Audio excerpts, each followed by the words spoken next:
নমস্কাৰ প্ৰিয় দৰ্শক, মই শেৱালী। আমাৰ চেনেলৰ অন্য এটি ভিডিঅ'লৈ আপোনাক স্বাগতম জনাইছোঁ।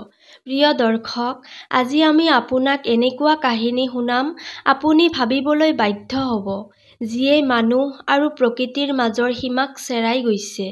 গুজৰাটৰ এখন সৰু গাঁও, নাম জাম্বুৰ, য'ত এসময়ত মানুহ আৰু বান্দৰ একেলগে বাস কৰে। গাঁওখনত মানুহে বান্দৰবোৰক ভগৱানৰ দূত বুলি মানে। সেই গাঁওখনত এজনী ছোৱালী আছিল, চিতাৰা। চিতাৰা শান্ত, নীৰৱ আৰু প্ৰকৃতিপ্ৰেমী আছিল। চিতাৰাৰ জীৱন এদিন সলনি হ'ল, যেতিয়া কেলু নামৰ এজন বান্দৰ তেওঁৰ লগত বন্ধুত্ব গঢ়িলে।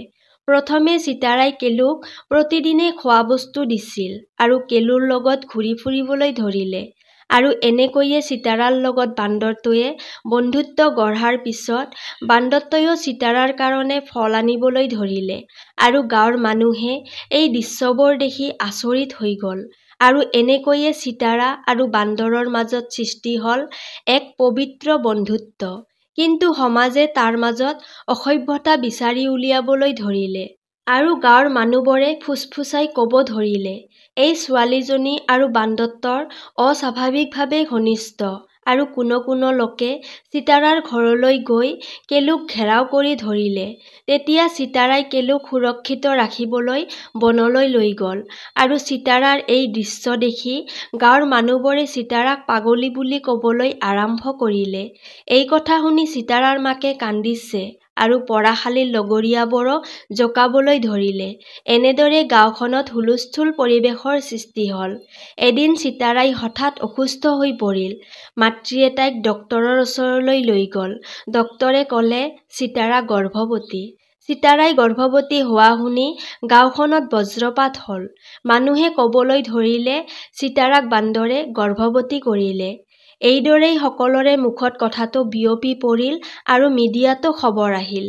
গাঁওবাসীয়ে মিছা তথ্য পঢ়ি চিতাৰাৰ ঘৰ জ্বলাই দিব খুজিলে। এনেতে কিছু মানৱতাৰ পূজাৰীয়ে তেওঁলোকক বচাবলৈ ওলাই আহে। আৰু ঠিক সেই সময়তে এজন সাংবাদিক আৰু এজন বৈজ্ঞানিকে ঘটনাটো পৰীক্ষা কৰিবলৈ গাঁওখনত আহে। যেতিয়া মানুহে ডাঙৰ ভুল কৰে, তেতিয়া কিন্তু প্ৰকৃতি চুপচাপেই থাকে। কিন্তু সময়ে সেই ভুলৰ প্ৰমাণ দেখুৱায়। DNA পৰীক্ষাৰ ফলাফল আহিল। ফলাফলত দেখা গ'ল শিশুটি সম্পূৰ্ণৰূপে মানুহৰ সন্তান, অৰ্থাৎ চিতাৰাৰ গৰ্ভত কোনো বান্দৰৰ অংশ নাই। সিদ্ধি জনগোষ্ঠী আৰু বান্দৰ একেই অঞ্চলত থাকিব পৰা মানুহে ভুলেৰে কল্পনা কৰি আছিল। চিতাৰাৰ গৰ্ভধাৰণৰ কাৰণ আছিল, এজন লোকে চিতাৰাৰ ওপৰত অন্যায় কৰিছিল। কিন্তু চিতাৰাই সমাজৰ ভয়তে কাৰো ওচৰত প্ৰকাশ কৰা নাছিল। কিন্তু চিতাৰাই সকলোৰে ওচৰত কথাটো প্ৰকাশ কৰিলে। গাঁওবাসী সন্মিলিত হ'ল। এনেকৈয়ে কেলু বান্দৰক গাঁওবাসীয়ে পুনৰ পবিত্ৰ জন্তু বুলি মানিলে আৰু চিতাৰাই নিজৰ সন্তানৰ সৈতে নতুন জীৱন আৰম্ভ কৰিলে। মানুহে প্ৰায় প্ৰকৃতিৰ মায়াক অপবিত্ৰ ভাবে, কিন্তু প্ৰকৃতিৰ মাজত থকা স্নেহেই সকলো জীৱক একে সুৰেই বান্ধে। প্ৰিয় দৰ্শক, এই কাহিনীটোৰ পৰা আমি এটাই শিক্ষা লওঁ, সত্যক বিচাৰ কৰাৰ আগতে কেতিয়াও অনুমান নিদিয়ক। প্ৰকৃতি আৰু মানুহৰ মাজত থকা বন্ধনক সন্মান কৰক। প্ৰেম, স্নেহ আৰু মানৱতা কোনো প্ৰজাতিৰে সীমাবদ্ধ নহয়। প্ৰিয় দৰ্শক, যদি আপুনি এই কাহিনীটো মন দি শুনিছে, তেতিয়াহ'লে আপোনাৰ মনত এক নিশ্চয় প্ৰশ্ন উঠিছে, সত্যনো কি? মানুহৰ প্ৰেমৰ সীমা ক'ত শেষ হয়? প্ৰিয় দৰ্শক, চিতাৰা নামৰ সেই ছোৱালীটোৱে আমাৰ সকলোৰে বাবে এক আইনা দিছে। তেওঁৱে দেখুৱাইছে প্ৰেম মানে দেহৰ নহয়, প্ৰেম মানে হৃদয়ৰ স্পন্দন।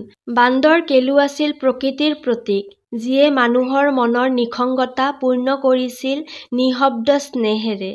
আপুনি ভাবিব পাৰে এইটো অদ্ভুত, কিন্তু আমি অদ্ভুত বুলি যাক কওঁ, সেইটোৱে প্ৰকৃতিত অলৌকিক বুলি জনা যায়। প্ৰিয় দৰ্শক, যদি আপোনাৰ জীৱনত কেতিয়াবা মানুহে আপোনাক বুজা নাছিল, তেতিয়াহ'লে মনত ৰাখিব, প্ৰকৃতিয়ে আপোনাক সদায় বুজে। গছ, পশু, পক্ষী, নদী এই সকলোত আপোনাৰ প্ৰতিফলন আছে। গাঁৱৰ মানুহে চিতাৰাৰ ওপৰত হাঁহিছিল, কিন্তু ইতিহাসে সেই হাঁহি মিছা প্ৰমাণ কৰিলে। কাৰণ স্নেহ পাপ নহয়, প্ৰেম লজ্জা নহয়, ই হৈছে জীৱনৰ সত্যতম ৰূপ। চিতাৰাৰ কাহিনী শেষ হ'লেও চিতাৰাৰ যি গীত, যি স্নেহ সেইটো আজিও গাঁওখনৰ বান্দৰবোৰৰ চকুত ভাহি আছে। প্ৰিয় দৰ্শক, যদি চিতাৰা আৰু বান্দৰকেলুৰ কাহিনীটো আপোনাৰ ভাল লাগিছে তেন্তে ভিডিঅ'টিত এটা লাইক কৰিব আৰু আগন্তুক এই ধৰণৰ ভিডিঅ' পাবৰ বাবে চেনেলটো ছাবস্ক্ৰাইব কৰি ৰাখিব। তেতিয়াহ'লে আজিলৈ ইয়াতে সামৰিছোঁ। কাইলৈ পুনৰ লগ পাম আন এটি ভিডিঅ'ৰ সৈতে। ধন্যবাদ।